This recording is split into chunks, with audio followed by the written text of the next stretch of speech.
Hey there! Tonight we will be reading a timeless classic, The Nightingale by Hans Andersen. So before you settle in, feel free to like and subscribe if this story brings you comfort. And I'd love to hear from you. Let me know in the comments where you're listening from and what time it is. It's always special to see how far this little library reaches. Now, find a comfortable spot, take a deep breath, and let this lovely tale carry you into a peaceful night's sleep. In China, you must know, the emperor is a Chinaman, and all whom he has about him are Chinamen too. It happened a good many years ago, but that's just why it's worthwhile to hear the story before it's forgotten. The emperor's palace was the most splendid in the world. It was made entirely of porcelain, very costly, but so delicate and brittle that one had to take care how one touched it. In the garden were to be seen the most wonderful flowers, and to the costliest of them silver bells were tied, which sounded, so that nobody should pass by without noticing the flowers. Yes, everything in the emperor's garden was admirably arranged, and it extended so far that the gardener himself did not know where the end was. If a man went on and on, he came into a glorious forest with high trees and deep lakes. The wood extended straight down to the sea, which was blue and deep. Great vessels could sail beneath the branches of the trees.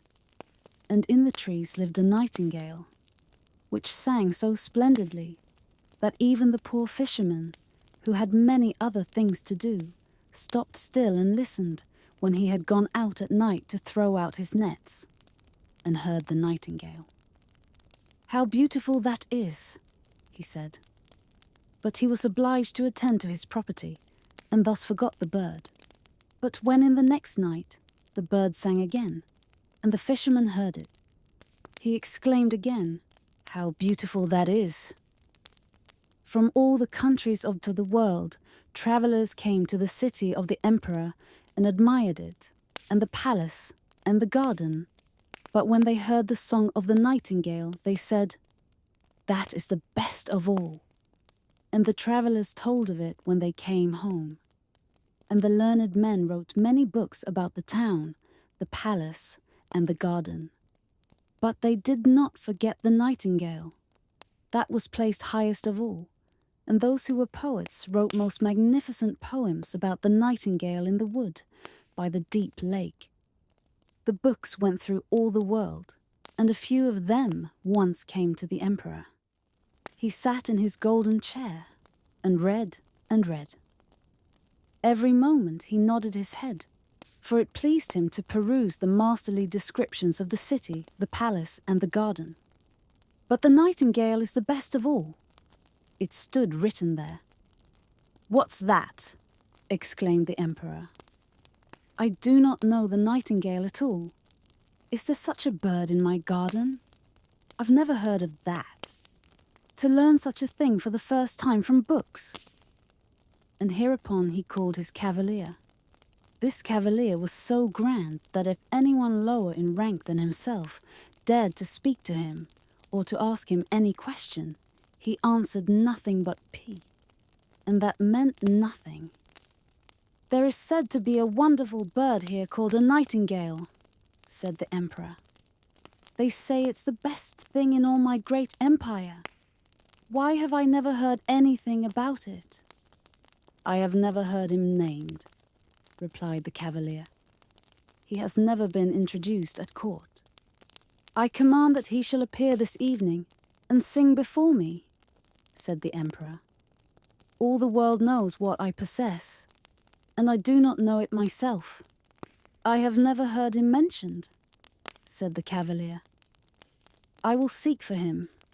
I will find him." But where was he to be found? The cavalier ran up and down all the staircases, through halls and passages, but no one among all those whom he met had heard talk of the nightingale. And the cavalier ran back to the emperor and said that it must be a fable invented by the writers of books. Your Imperial Majesty cannot believe how much is written that is fiction, and something that they call the black art. But the book in which I read this, said the Emperor, was sent to me by the high and mighty Emperor of Japan, and therefore it cannot be a falsehood. I will hear the nightingale. It must be here this evening. It has my imperial favour, and if it does not come, all the court shall be trampled upon after the court has supped.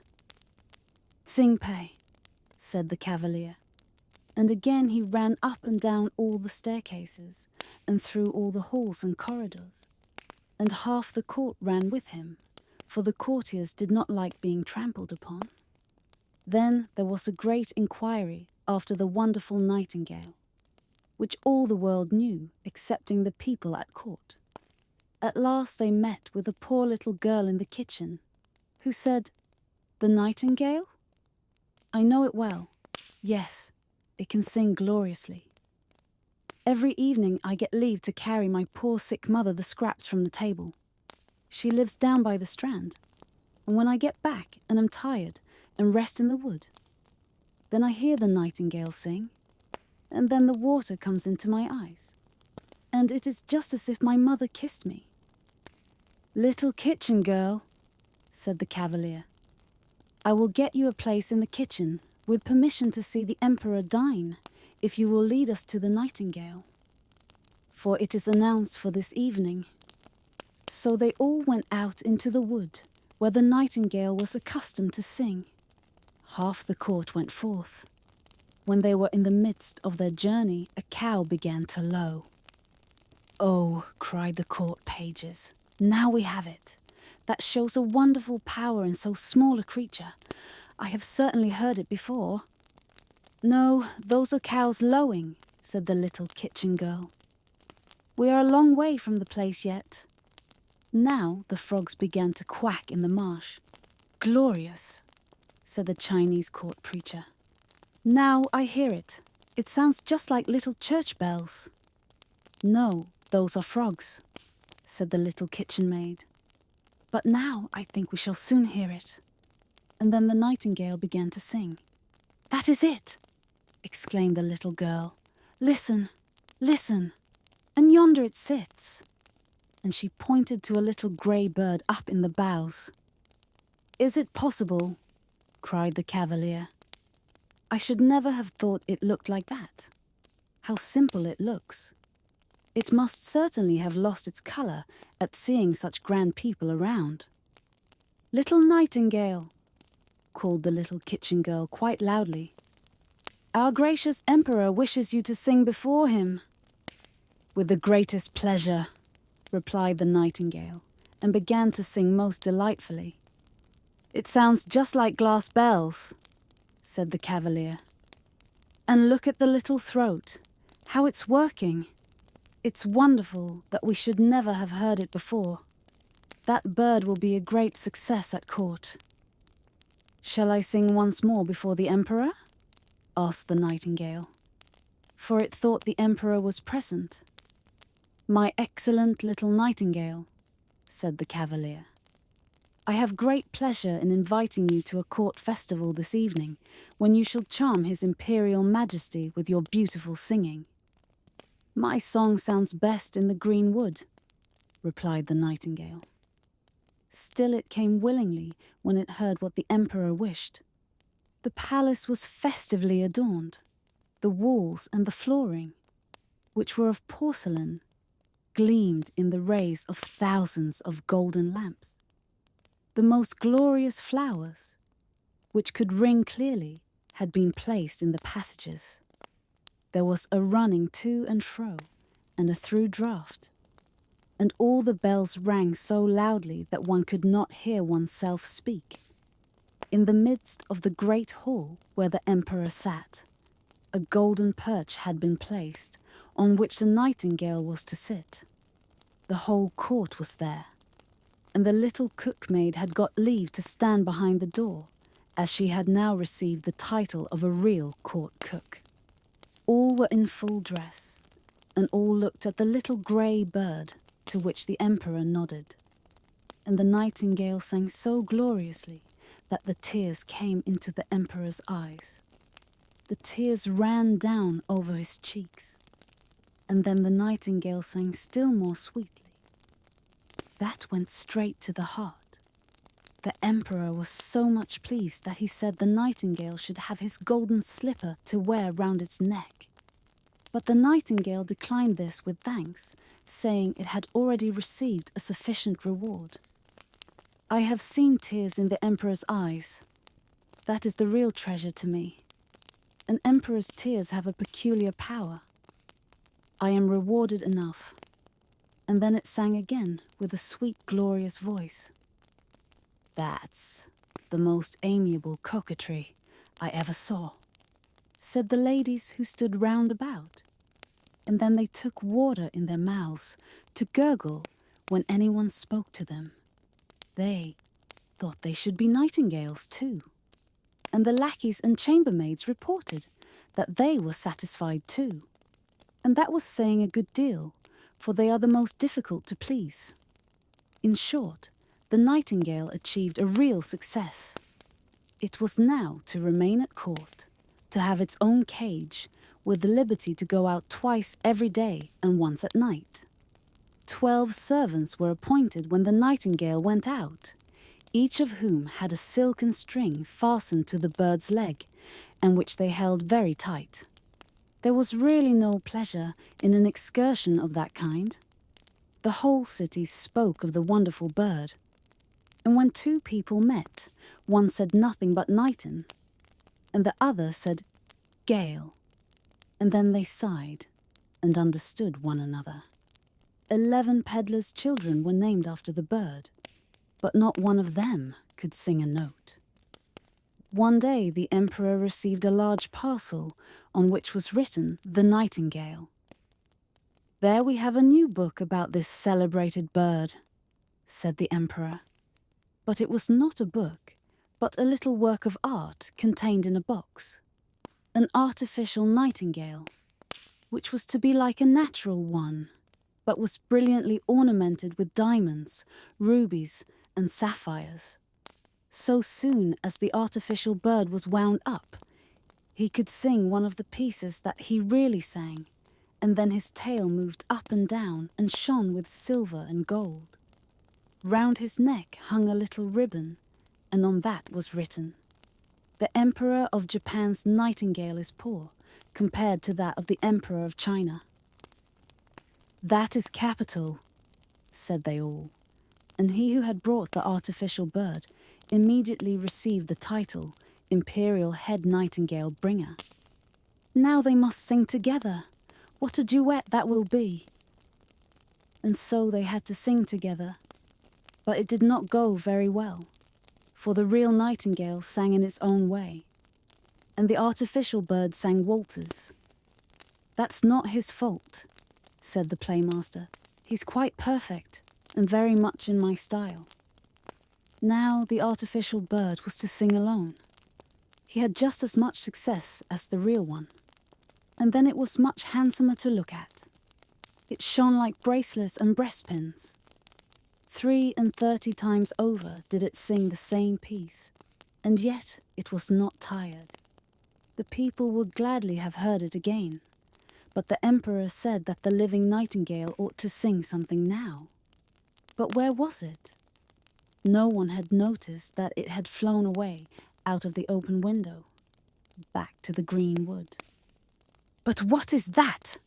said the emperor. And all the courtiers abused the nightingale and declared that it was a very ungrateful creature. "We have the best bird after all," said they. And so the artificial bird had to sing again, and that was the 34th time that they listened to the same piece. For all that they did not know it quite by heart, for it was so very difficult. And the playmaster praised the bird particularly. Yes, he declared that it was better than a nightingale, not only with regard to its plumage and the many beautiful diamonds, but inside as well. For you see, ladies and gentlemen, and above all, your Imperial Majesty, with a real nightingale one can never calculate what is coming, but in this artificial bird everything is settled. One can explain it, one can open it and make people understand where the waltzes come from, how they go, and how one follows upon another. Those are quite our own ideas, they all said, and the speaker received permission to show the bird to the people on the next Sunday. The people were to hear it sing too, the emperor commanded, and they did hear it, and were as much pleased as if they had all got tipsy upon tea. For that's quite the Chinese fashion. And they all said, "Oh," and held up their forefingers and nodded. But the poor fisherman, who had heard the real nightingale, said, "It sounds pretty enough, and the melodies resemble each other, but there's something wanting, and I know not what." The real nightingale was banished from the country and empire. The artificial bird had its place on a silken cushion close to the emperor's bed. All the presents it had received, gold and precious stones, were ranged about.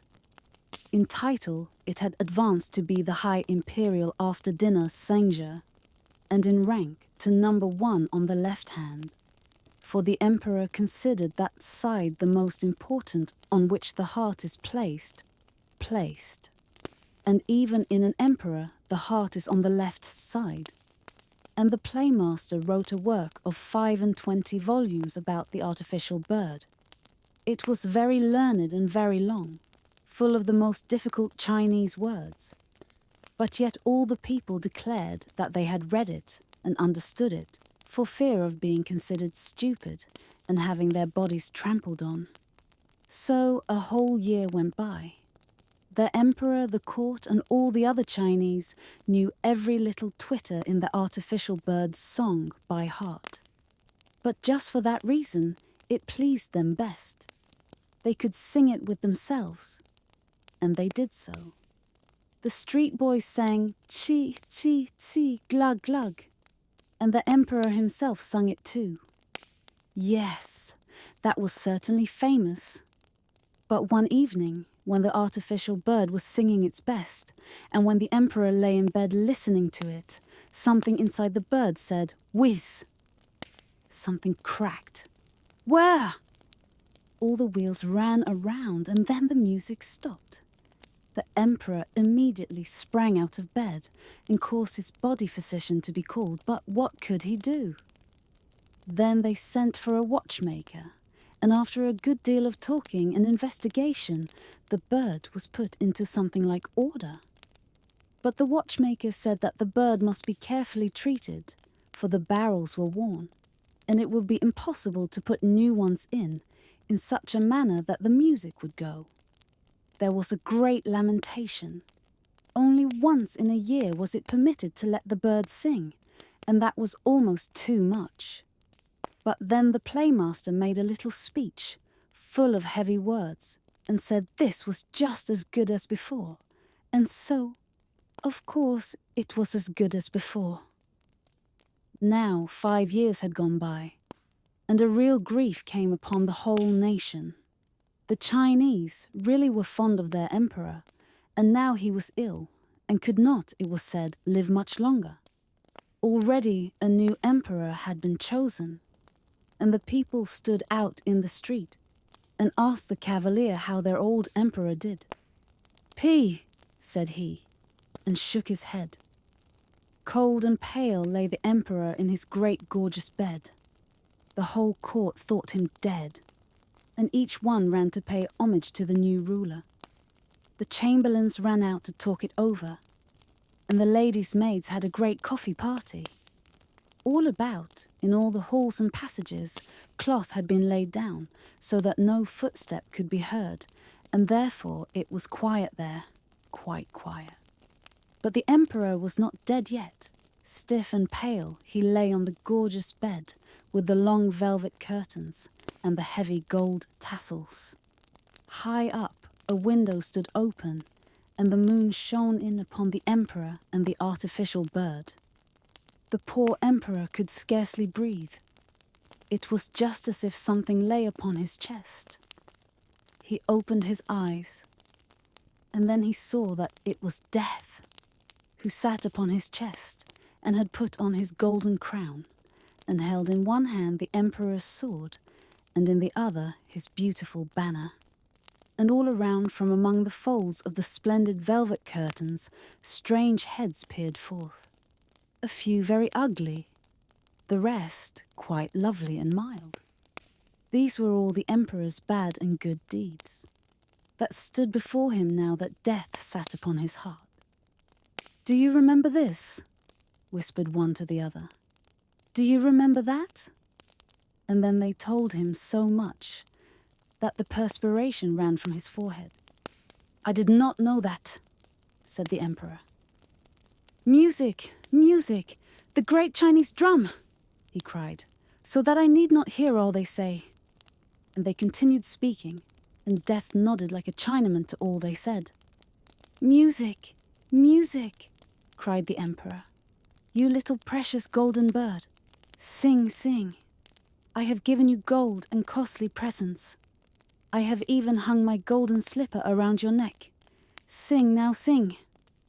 But the bird stood still. No one was there to wind him up, and he could not sing without that. But Death continued to stare at the emperor with his great hollow eyes, and it was quiet, fearfully quiet. Then there sounded from the window suddenly the most lovely song. It was the little live nightingale that sat outside on a spray. It had heard of the emperor's sad plight and had come to sing to him of comfort and hope. And as it sung, the spectres grew paler and paler. The blood ran quicker and more quickly through the emperor's weak limbs. And even Death listened and said, "Go on, little nightingale, go on. But will you give me that splendid golden sword? Will you give me that rich banner? Will you give me the emperor's crown?" And Death gave up each of these treasures for a song, and the nightingale sang on, and it sung of the quiet churchyard where the white roses grow, where the elder blossom smells sweet, and where the fresh grass is moistened by the tears of survivors. Then Death felt a longing to see his garden, and floated out at the window in the form of a cold white mist. "Thanks, thanks," said the emperor. "You heavenly little bird. I know you well. I banished you from my country and empire, and yet you have charmed away the evil faces from my couch, and banished death from my heart. How can I reward you?" "You have rewarded me," replied the nightingale. "I have drawn tears from your eyes when I sang the first time. I shall never forget that. These are the jewels that rejoice a singer's heart. But now sleep and grow fresh and strong again. I will sing you something." And it sang, and the emperor fell into a sweet slumber. Ah, how mild and refreshing that sleep was. The sun shone upon him through the windows. When he awoke, refreshed and restored. Not one of his servants had yet returned, for they all thought he was dead. Only the nightingale still sat beside him and sang. "You must always stay with me," said the emperor. "You shall sing as you please, and I'll break the artificial bird into 1,000 pieces." "Not so," replied the nightingale. "It did well so long as it could. Keep it as you have done till now. I cannot build my nest in the palace to dwell in it, but let me come when I feel the wish. Then I will sit in the evening on the spray yonder by the window, and sing you something so that you may be glad and thoughtful at once. And I will sing of those who are happy, and of those who suffer. I will sing of good and of evil that remains hidden round about you.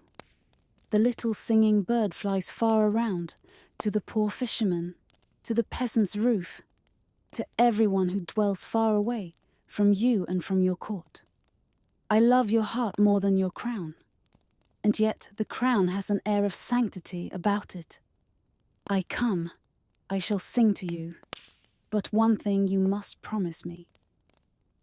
"Everything," said the emperor, and he stood there in his imperial robes, which he had put on himself, and pressed the sword which was heavy with gold to his heart. "One thing I beg of you. Tell no one that you have a little bird that tells you everything. Then it will go all the better." And the nightingale flew away. The servants came in to look to their dead emperor, and, yes, there they stood. And the emperor said, "Good morning." The end. Thank you for listening. May your sleep be peaceful and your dreams be gentle. Until next time, good night.